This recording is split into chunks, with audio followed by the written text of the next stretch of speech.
Halo semuanya, Assalamualaikum warahmatullahi wabarakatuh. Perkenalkan, nama aku Askia Nuristikommah. Aku merupakan mahasiswi dari Prodi Pendidikan Agama Islam, Fakultas Tarbiyah dan Ilmu Keguruan, Institut Agama Islam Negeri Pontianak. Aku merupakan mahasiswi semester 2 dengan NIM 125011052. Di sini aku akan menjelaskan kepada kalian terkait aliran pokok Mu'tazilah. Di video kali ini kita akan menyelami salah satu aliran teologi paling berpengaruh dalam sejarah Islam, yakni aliran Mu'tazilah. Saya yakin banyak dari kalian yang pernah mendengar nama ini di kelas ilmu kalam, atau mungkin ada di buku-buku sejarah Islam. Tapi apa sih sebenarnya Mu'tazilah itu? Mengapa aliran Mu'tazilah ini sangat berpengaruh? Nah, dalam presentasi ini kita akan membedah tuntas mulai dari pengertian, sejarah, tokoh-tokohnya, kemudian doktrin-doktrin ajaran yang diajarkan atau yang dibawa oleh aliran Mu'tazilah ini. Dan apa sih yang menjadi ciri khas dari aliran Mu'tazilah ini? Dan kemana-mana ya, karena ini akan sangat menarik. Simak video berikut ini ya. Oke teman-teman, ada baiknya kita terlebih dahulu memahami peta besar materi yang akan kita bahas. Pertama, kita akan membahas terkait pengertian ilmu kalam. Ilmu kalam itu apa sih? Nah, kata ilmu kalam berasal dari kata bahasa Arab al-kalam yang berarti perkataan, pembicaraan, dialog, ataupun percakapan. Dalam perkembangan sejarah Islam, istilah ini digunakan untuk menyebut pembahasan mengenai persoalan-persoalan akidah melalui dialog dan argumentasi logis. Kenapa disebut sebagai kalam? Karena para ulama pada masa awal banyak memperdebatkan persoalan kalamullah atau firman Allah, khususnya apakah Al-Quran bersifat qadim ataupun makhluk. Secara terminologi, menurut para ulama, ilmu kalam adalah ilmu yang membahas tentang keberadaan Allah Subhanahu wa taala, sifat-sifat Allah, kenabian, malaikat, kitab-kitab Allah, hari akhir, qada dan qadar dengan menggunakan dalil nakli, yakni Al-Qur'an dan hadis, serta dalil akli yang merupakan akal dan logika. Menurut Imam Al-Ijzi, ilmu kalam adalah ilmu yang membahas akidah agama dengan menyampaikan berbagai argumentasi sehingga mampu menghilangkan keraguan. Nah, karakteristik ilmu kalam apa sih? Oke, ilmu kalam memiliki 3 karakter utama. Yang pertama adalah menggunakan logika sebagai alat berpikir, namun tetap menjadikan Al-Quran dan Sunnah sebagai sumber utama yang bertujuan untuk mempertahankan akidah Islam dari berbagai penyimpangan. Tujuan ilmu kalam itu sendiri adalah menguatkan keimanan umat Islam, menjawab keraguan terhadap akidah, membela Islam dari serangan pemikiran luar, dan menjelaskan konsep ketuhanan secara rasional. Jadi, ilmu kalam itu bukan sekadar ilmu debat, teman-teman. Tujuan utamanya adalah menjaga kemurnian akidah Islam melalui argumentasi yang dapat diterima oleh akal manusia tanpa meninggalkan wahyu. Sekarang kita lanjut ke pembahasan materi selanjutnya, yakni pengertian Mu'tazilah. Nah, Mu'tazilah itu berasal dari mana sih? Oke, Mu'tazilah berasal dari kata i'tazila atau ya'tazilu yang berarti memisahkan diri, menjauh atau mengasingkan diri. Nama tersebut muncul karena Wasil bin Atha meninggalkan majelis gurunya, di mana gurunya itu adalah Hasan al-Basri. Mu'tazilah berarti aliran teologi Islam yang memberikan kedudukan sangat tinggi kepada akal dalam memahami agama. Menurut Mu'tazilah, akal manusia ini mampu mengetahui baik dan buruk sebelum datangnya wahyu. Karakteristik Mu'tazilah sangatlah rasional, menggunakan filsafat Yunani, mengutamakan argumentasi logika, menafsirkan ayat-ayat mutasyabihat secara metaforis, kemudian menolak sifat Allah yang dianggap menyerupai makhluk. Tujuan pemikiran Mu'tazilah ini di mana mereka ini ingin membuktikan bahwa Islam merupakan agama yang rasional, ilmiah, dan tidak bertentangan dengan akal. Jadi, mereka tidak menolak Al-Quran, tetapi yakin bahwa akal harus digunakan untuk memahami wahyu.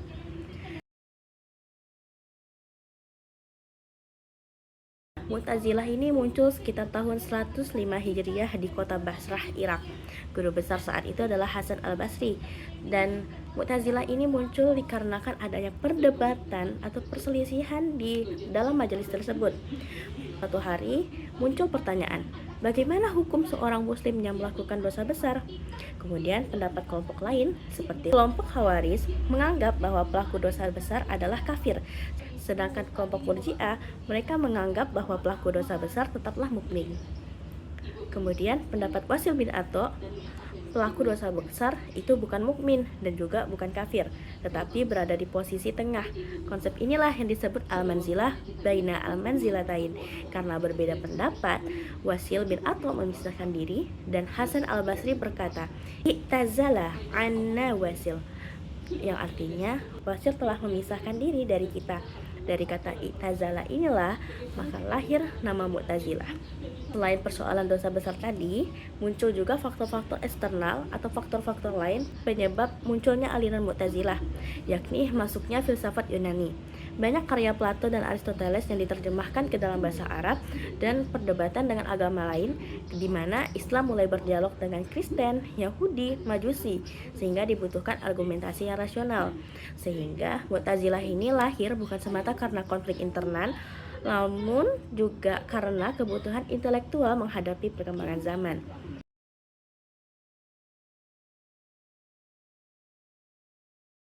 Oke, teman-teman, mari kita lanjut ke pembahasan materi selanjutnya. Di sini saya menyertakan tokoh-tokoh Mu'tazilah, di mana ada pertama yaitu Wasil bin Atha, di mana Wasil bin Atha ini merupakan pendiri Mu'tazilah itu sendiri. Kontribusinya adalah orang yang mencetuskan al-manzilah baina al-manzilatain serta menekankan konsep kebebasan manusia.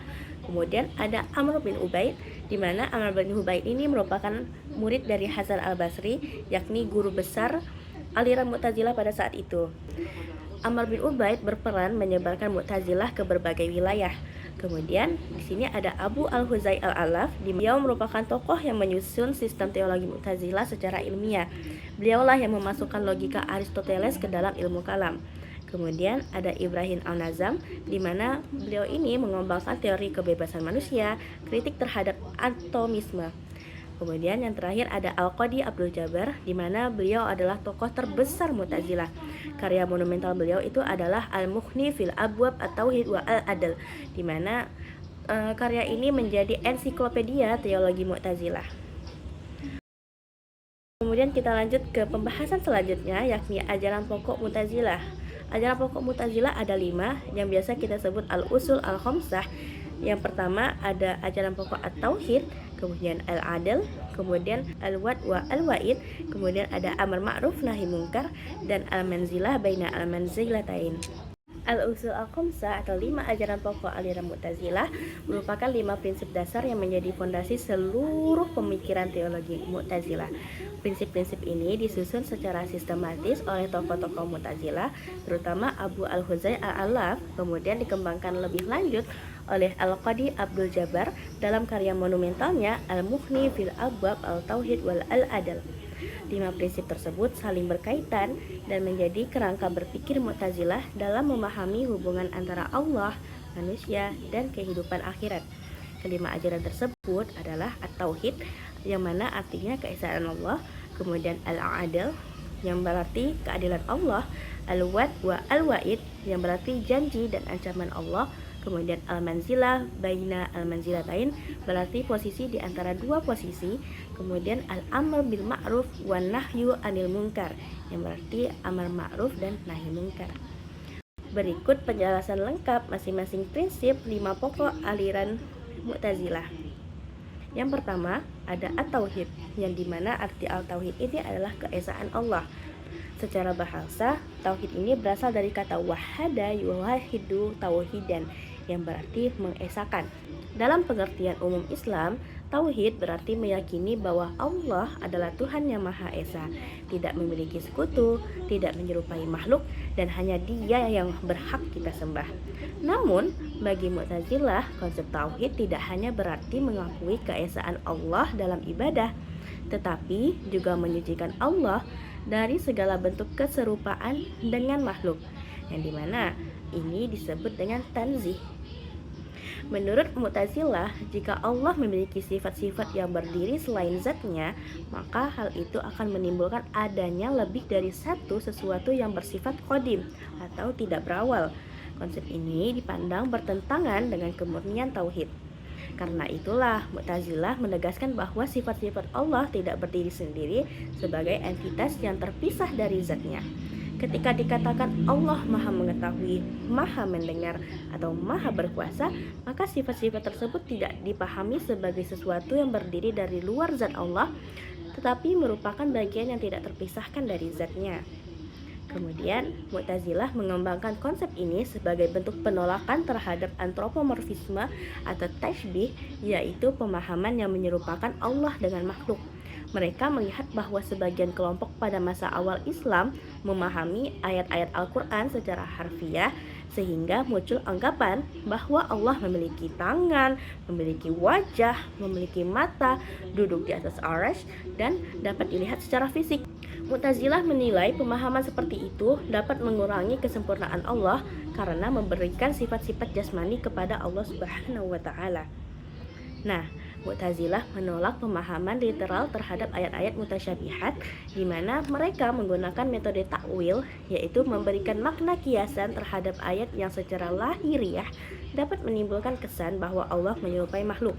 Contohnya, dalam Quran Surah At-Toha ayat 5, yang dimana berarti Ar-Rahman bersemayam di atas arsy. Menurut Mu'tazilah, kata istawa tidak berarti duduk secara fisik, tetapi berarti menguasai atau memiliki kekuasaan mutlak atas seluruh alam semesta. Begitu pula dengan ayat yang menyebutkan tangan Allah. Mereka menafsirkannya sebagai lambang kekuasaan, bukan tangan dalam arti anggota tubuh. Jadi, konsep sifat Allah, Mu'tazilah berpendapat bahwa Allah itu tidak memiliki sifat yang berdiri sendiri. Misalnya, Allah Maha Mengetahui bukan karena memiliki sifat ilmu yang terpisah dari zatnya. Sebaliknya, zat Allah sendiri adalah Maha Mengetahui. Begitu pula, Allah Maha Mendengar bukan karena mempunyai sifat pendengaran yang berdiri sendiri. Namun, Allah Maha Melihat bukan karena mempunyai sifat penglihatan yang berdiri sendiri. Seluruh sifat tersebut identik dengan zat Allah. Nah, pandangan tentang Al-Quran, konsekuensi paling terkenal dari konsep tauhid Mu'tazilah adalah pandangan bahwa Al-Quran merupakan makhluk. Wah, sayang banget ini kalau yang ada mengartikan Al-Quran sebagai makhluk. Nah, dalam konsep Mu'tazilah, logika mereka adalah sebagai berikut. Karena Mu'tazilah adalah suatu aliran yang mengedepankan rasional atau mengedepankan akal, jadi mereka berpikir bahwa Allah adalah salah satunya yang bersifat qadim. Jika Al-Quran juga qadim, maka terdapat dua sesuatu yang qadim. Hal tersebut dianggap bertentangan dengan tauhid, dan oleh sebab itu Al-Quran dipandang sebagai makhluk yang diciptakan Allah.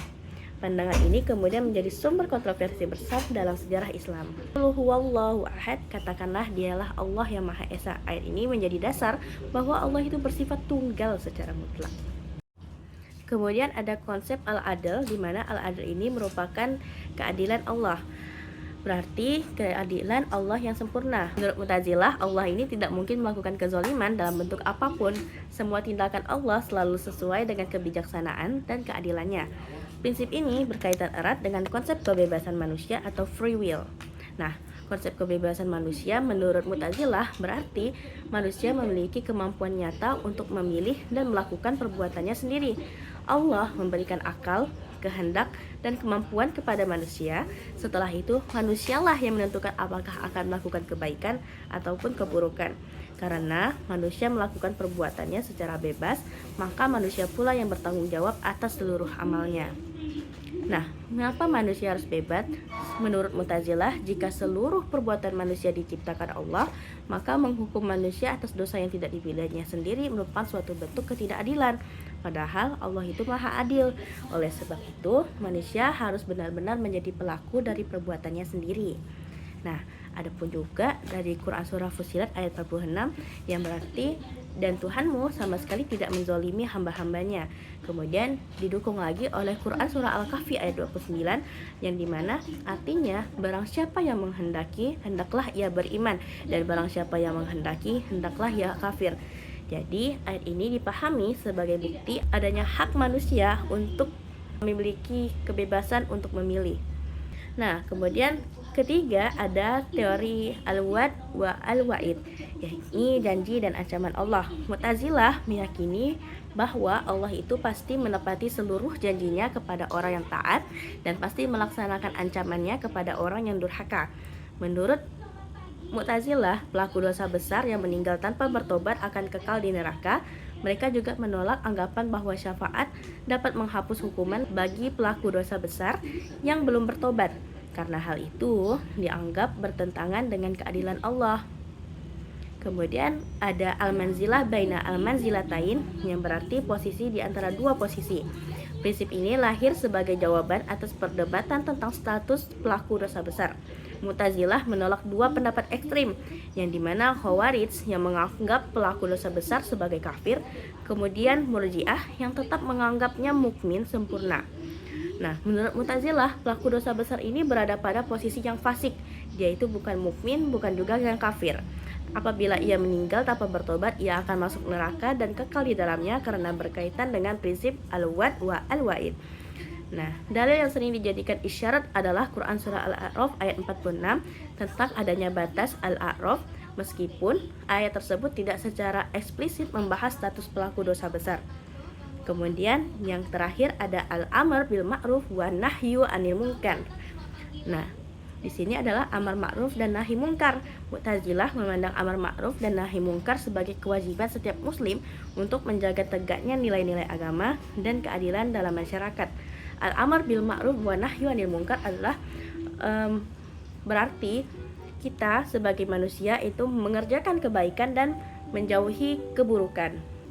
Mu'tazilah menekankan bahwa kewajiban ini tidak berhenti pada nasihat lisan dalam kondisi tertentu. Apabila kemungkaran tidak dapat dihentikan dengan cara damai dan terdapat otoritas yang sah, penggunaan kekuasaan politik atau tindakan yang sesuai dengan ketentuan syariat dapat dibenarkan demi mencegah kerusakan yang lebih besar. Nah, untuk dalilnya ada Quran Surah Ali Imran ayat 104 yang dimana berbunyi, dan hendaklah di antara kamu ada segolongan orang yang menyuruh kepada kebajikan, menyuruh kepada yang ma'ruf, dan mencegah dari yang mungkar. Mereka itulah orang-orang yang beruntung. Jadi, penafsiran Mu'tazilah terhadap prinsip ini turut memengaruhi kebijakan negara pada masa Al-Ma'mun, termasuk peristiwa Mihnah. Ketika pandangan tentang kemakhlukan Al-Quran dipaksakan kepada para ulama, kebijakan ini kemudian mendapat penolakan luas termasuk dari Ahmad bin Hanbal dan menjadi salah satu faktor yang melemahkan pengaruh Mu'tazilah. Itulah tadi penjelasan terkait teologi aliran Mu'tazilah. Nah, kita telah sekarang masuk ke kesimpulan dari Al-Usul Al-Khamsah atau 5 prinsip Mu'tazilah membentuk satu sistem teologi yang saling berkaitan, di mana At-Tauhid menegaskan kemurnian keesaan Allah dan menolak segala bentuk penyerupaan Allah dengan makhluk, dan Al-Adl menekankan bahwa Allah Maha Adil sehingga manusia memiliki kebebasan memilih dan bertanggung jawab atas perbuatannya. Kemudian Al-Wad wa Al-Wa'id menyatakan bahwa janji pahala dan ancaman hukuman Allah pasti berlaku sesuai dengan keadilannya. Kemudian yang keempat, Al-Manzilah baina Al-Manzilatain menetapkan bahwa pelaku dosa besar berada pada posisi yang fasik, yaitu di antara yang mukmin dan di antara yang kafir. Nah, kemudian yang kelima yaitu Al-Amr bil Ma'ruf wa Nahyu anil Munkar, yang berarti menegaskan kewajiban aktif menjaga kebaikan dan mencegah kemungkaran dalam kehidupan bermasyarakat. Dan sekian itu saja penjelasan terkait aliran Mu'tazilah yang dapat saya sampaikan pada video kali ini. Semoga bermanfaat bagi kalian semua, dan akhirul kalam, wassalamualaikum warahmatullahi wabarakatuh.